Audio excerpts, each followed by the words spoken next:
Try changing gears with the dial shift by wire, which has a comfortable grip. After starting the car, step on the brake pedal and locate the dial shift, which you can turn to D or R to drive forward or in reverse.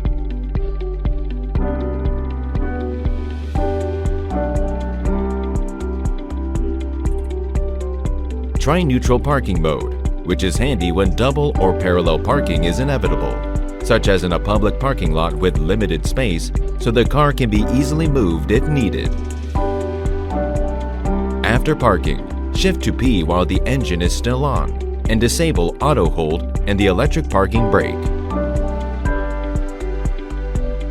Then turn off the engine and step on the brake pedal within 30 seconds, and turn the dial shift once to the right or left for more than 1 second to park in neutral.